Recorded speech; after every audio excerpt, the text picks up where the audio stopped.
And welcome back here to Dream Big, creating a better life for yourself and the planet. Second part with Pinky Daga here with me from India today. And she is the developer of the Thrive, the director of the Thrive movement in India, actually a global platform of healers, of informations about transformational tools where people can get free information, transform their lives with the libraries of talks and meditations, techniques, healers, access to all these venues and methods of transformation. So that is her dedication, her gift, and her seva, her service to life. She's herself has given incredible details as to how you can spiritualize your life with your teenage kids, whether they are aware of it or not, and whether they want to or not. It is you and how, and she has very specific techniques of how you can do that. I hope you listen to the first part of Pinky Daga, the personal life story of integrating her spiritual trainings into her daily life that are very pertinent step-by-step techniques we can use, and also get the free techniques that she's letting us have when you sign up here with the free gift. Down below you have the access to the Thrive movement in India on their website with all the resources. Make use of it. So here we are with Pinky Daga. I'm going to welcome her back. I'm going to ask her some very pertinent questions. Pinky, thank you for being back. Hi, thanks, ILONA. Thanks for having me. You are so awesome. Say again? It's so good to talk to you, always. I love it. I love seeing you. And you know, I've seen your journey of life. I've seen your liberations.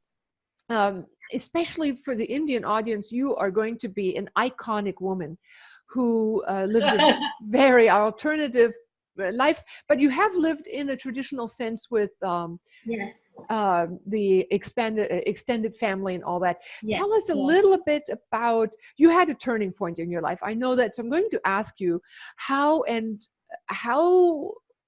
did this surge of awakening come about in your life, and your dedication to helping others do that, and what shape did it take, and so on and so forth. Please tell us about your life. So just before I start the exact story, I want the listeners to know that there's never just one turning point.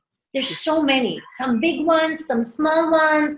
There's so many different turning points in life's journey, and I feel that each one is just taking you to allows you to explore yourself more and takes you to the next level of your evolution. Everything is just a trigger. And, about a decade ago, that's what happened to me. I wasn't in the best situation. It was, in India here, we have a lot of joint family systems, and they offer so much. They do. But so many conflicting energies and people living together, as you can imagine at times, can be a bit overwhelming. And,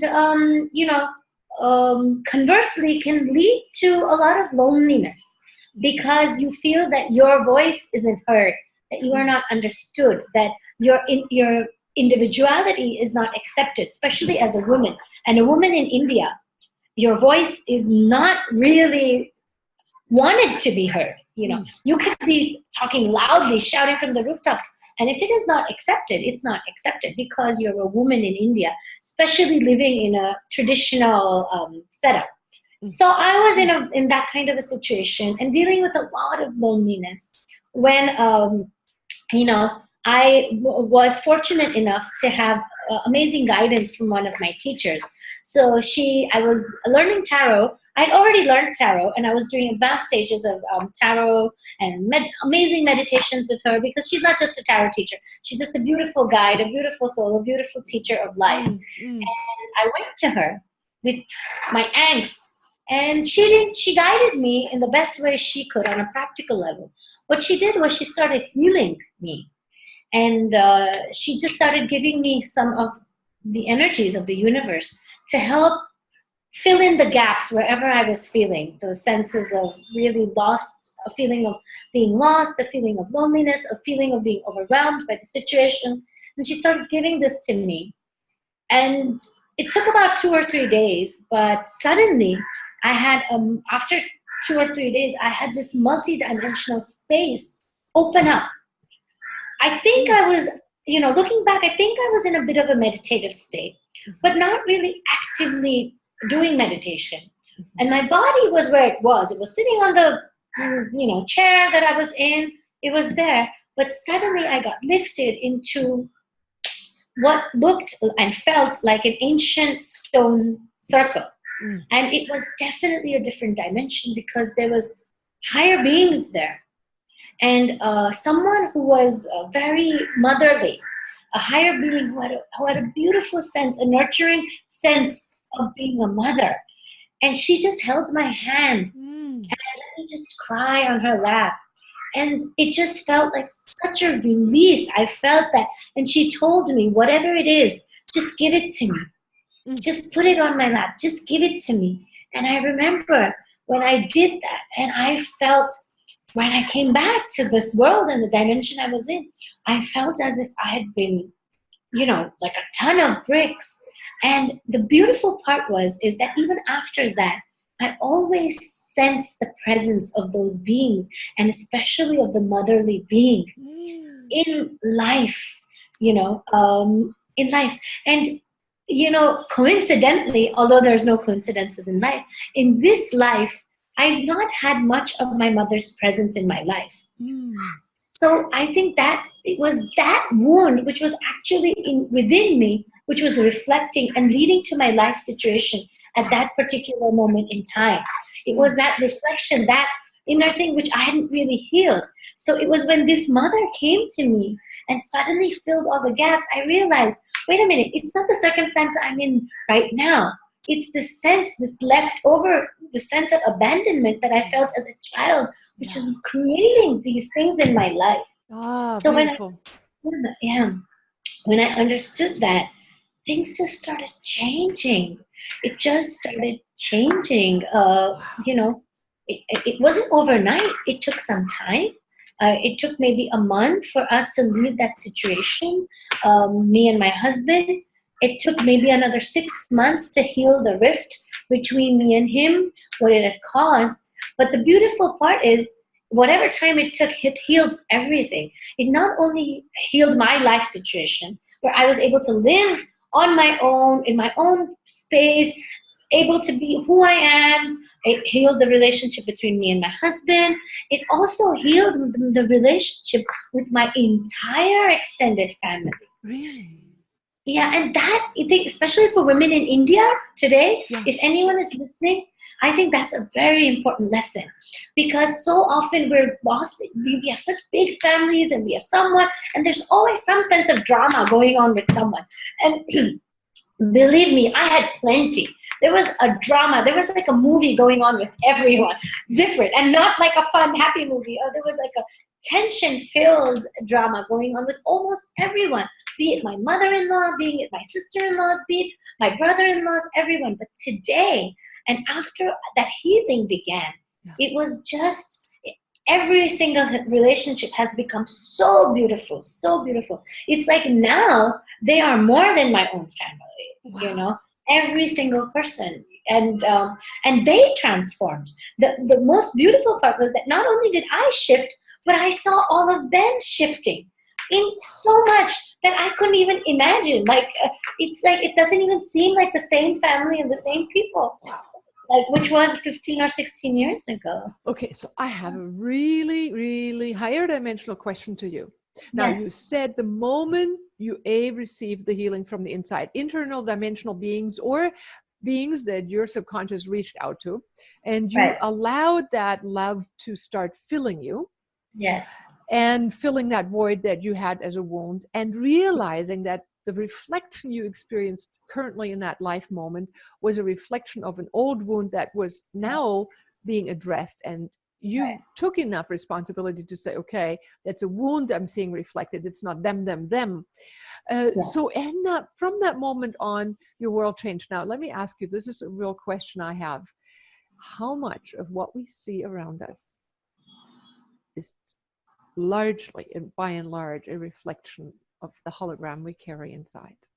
I think more than 100%. Everything is a reflection. Every single thing. Every hologram. And in my life, I mean, this was just one moment, but again and again, I've just seen that so often that, Yeah. oh my God, here's something I don't like. Yeah. Something's going on, which is not what I really wanted to see. This is coming from somewhere inside of me. Okay, again, step back, reflect, what's going on? Why am I seeing this in my life? And the minute you connect, you get an answer and you can change it like this, Wow. and you reach out there. I believe personally that there's angels everywhere, there's higher beings everywhere, and sometimes when you feel that you can't do it totally on your own, you just have to reach out, and you have that sense, you get that universal support. The universe does support you. Yes, the universe is Whichever way. always listening. Yeah. Yeah. The title of my book, Dream Big, the Universe is Yeah, listening. It's universe is like, listening. step back, take a look. I mean, I just feel, I mean, I'm talking to you and I'm feeling like, wow, I feel like we could just flip around and take each other's seats. And I'm just adoring every single word you're saying, because you're also so real. And I feel like, not having any self-judgment, because you realize all of us have the same feelings. There is no guilt, no shame, because everybody has the same feelings. It's like, it's a work in progress. That's what I tell everyone. You all are work in progress. And that's fine. That's why we're here. So, Tell me how you see the evolution of consciousness, evolution of soul. Maybe describe the different stages, even when you go into deeper and deeper states of consciousness in your quietness. Of course, it's going to be your own description, your own journey, but I'd love for someone who's so willing to share of themselves, share from, you've been with enlightened masters, and enlightenment has been on your thought and around the people you surround yourself with. So describe to me the stages of what you experience as you get finer and finer in consciousness and reach into levels of enlightening soul experiences. Right. So, it begins with a whole bunch of thoughts and different, emotions and everything, or whatever I might have experienced or experiencing on that day and that moment. And what I need to do is connect back to my stone circle, because that's really my place of peace. And, it can be different things for different people. This is my place of peace. But the important part is for everyone to have that place of peace, because that holds that energy, it holds that vibe, it just pulls you. And the minute you're able to connect to that, it's like your Wi-Fi connection, Right. And it could be a different provider for everyone. But the minute you get that, you're there. So that helps me really shift my energy tremendously from this plane of existence right now to the other plane of existence. Okay. And then I'm there, and suddenly I just allow the energies to flow into me one by one. And I feel very like, then that's the level that I feel that I'm not my body anymore. Yeah. That I am experiencing my soul. Yeah. And I feel that connection to my divinity, that soul essence, I can feel it. And then sometimes it just feels like I'm flying with that. And I feel so free. I'm like, oh my God, now I can do whatever I want, Yeah. I'm just me. I'm free. I have no bounds. And, and when I feel that, and then at that moment in time, that energy, there's a lot of intelligence, universal intelligence in that space, in that moment, when you can connect to your soul like that. And I feel that it opens up another dimension, whatever I might need in that. So there's times when suddenly I feel like I'm surrounded by crystal, green crystal or purple crystal. Maybe I need a bit more help to open my intuition. Maybe I need some kind of physical healing at that moment in time. Maybe I need some kind of emotional healing. Maybe, sometimes I find that I'm in these waters, beautiful healing waters, and it's cleaning me emotionally. It's just taking away all the toxic build-up that I might have over time. It's just giving me the time to disconnect. And there are times when suddenly I get a kernel of wisdom. That, hey, you need to do this. And I'm like, oh yeah, that's a great idea. So it's not. And then beyond that, once all of this happens, suddenly you reach a state of absolute silence. Yeah. And, and that's where I think you're just open, it's just completely open, and it's like an energy shower almost. Yeah. Yeah. And that could last for, depends, it could last for any time between 5 minutes to 55 minutes, any amount of time. Sometimes I don't want to leave. I'm like, oh, this is so nice. I'm floating. Do I have to go back to the real world? But you do. That's where you are. Yeah. But the beauty is that you just bring all of this back with you into the real world, And then that's, I think, what you started out with. When you are charging yourself like that, everything starts coordinating. All time, space, people, things, just go ahead. Go ahead.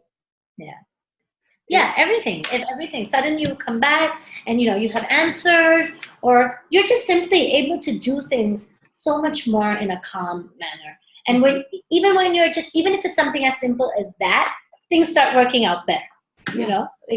Like you said, people start changing. People start becoming the angelic being that you're projecting them to be.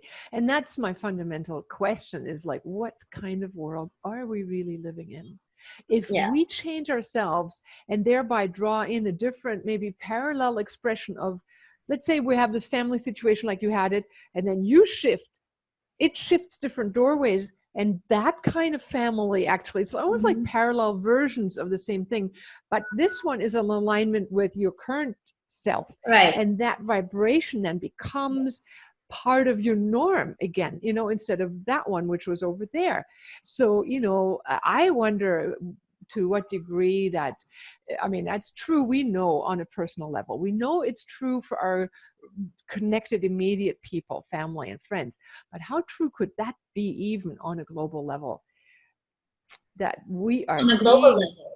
I think that would be, I think that's like one of the roots of why I've even created Thrive, is that the more and more people who see this on a global level, we can change our earth, we can change the world we're living in. And it's up to us. And we so often feel that, oh, who are we? What's one person going to do? But actually, you have so much power. Everyone does, The more you see earth as your heaven, the more you see it and believe that this can be heaven, the more of heaven we can create in our life and in the world on a global level. Exactly. I mean, if we take responsibility for our not only personal life, but for the global perspective of what we think we see out there, it may turn into the fabulous. Okay, so what are we dreaming up? Let's co-create dreaming of a more positive future. What would you envision? Like, what are some of the exercises, if you do any, that you do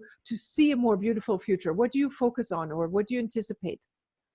To see a more beautiful future. I see life on Earth. On life on Earth. One thing that I really see, and I really believe that I'm going to see in my lifetime, is the acceptance of people being able to communicate by thought, only by your brain waves. Yes. And when we are into that, when we know how powerful our thoughts are, we can communicate with them, we can transfer them, we can do that. And we see the end to global terrorism, because then we don't empower that anymore. Right. Because so many of our thoughts are fear-based thoughts, our fear-based emotions is actually empowering this kind of terrorism today on a global scale.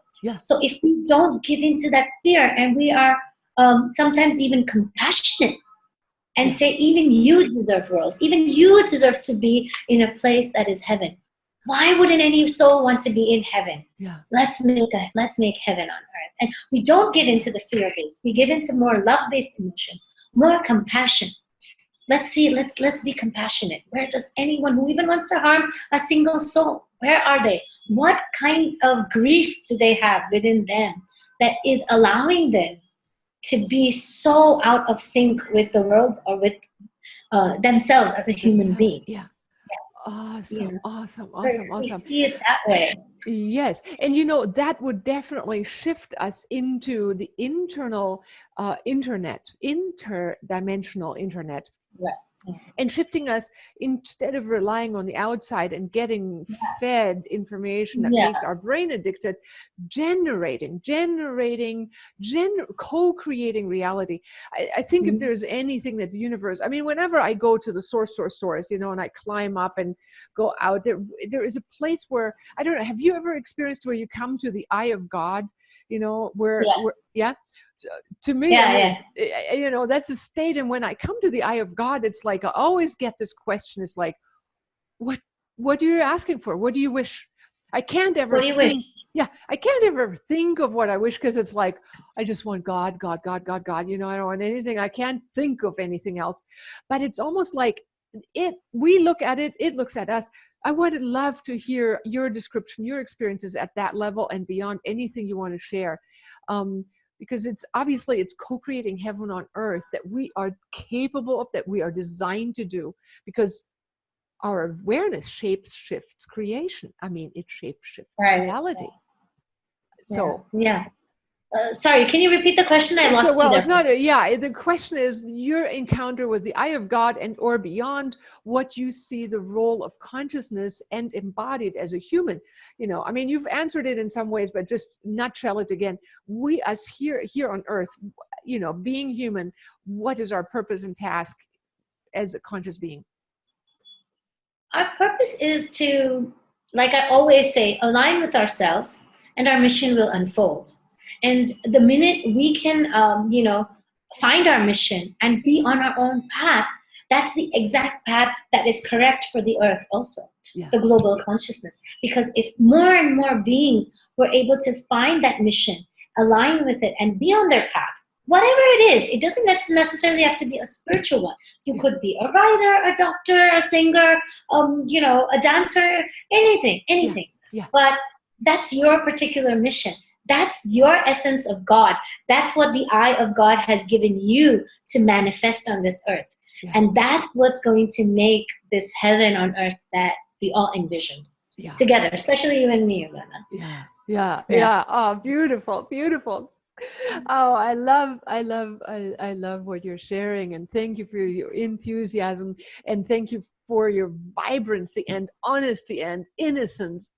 I just absolutely. So anything that you would like to share about the Thrive movement, anything you'd like to share about how people can participate, how can they contribute, how can they make the platform enrich other people's lives, anything you'd like? Sure. I mean, if anyone on a global scale is a alternative practitioner in any kind of modality, they can come register themselves so that they're available to the people who are going to be seeking out this platform. If you are one who would just like to explore your own sense of wonder at this whole beautiful world that exists beyond your realm of reality as you see today, then come on the platform and explore. There's so many people, so many masters, so many topics, so many different things that you can do, something for everyone at every stage and every way of evolution, that, just come explore. Awesome. You have Thrive, you have for kids, you have for adults, you have for personal, you have for male, masculine, feminine, for consciousness, for healing, for everything. You have portals. Everything.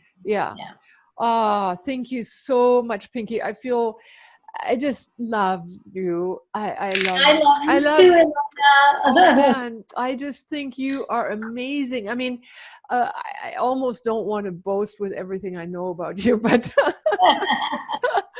oh my God, I think you're doing a great job being this really vibrant self-being. And indeed, you're so approachable. It is so amazing. It is so amazing. Thank you so much, ILONA. Is there anything that you would give us as a nugget? Let's say you had a message from now to your younger self. What would you say? What would I say? Yeah. I would say that, just smile, live in joy. Don't worry about a single thing, and just always remain true to who you are. No matter who tells you what, just remain true.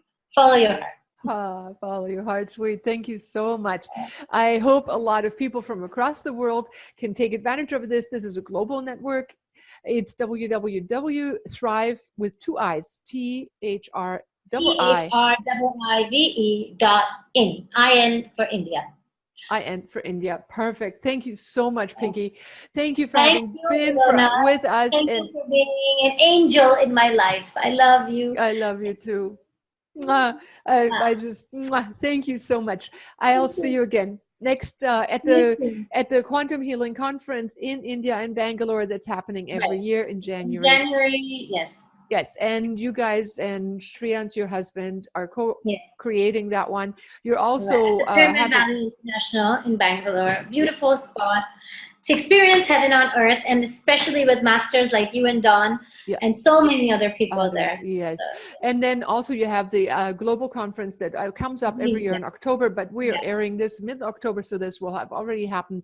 But every year, it's a beautiful platform to experience lots of people, and I'm sure you have the portal on your site as well. Yes, we do. Yes. All right. Thank you so much. Namaste. Bye. Bye.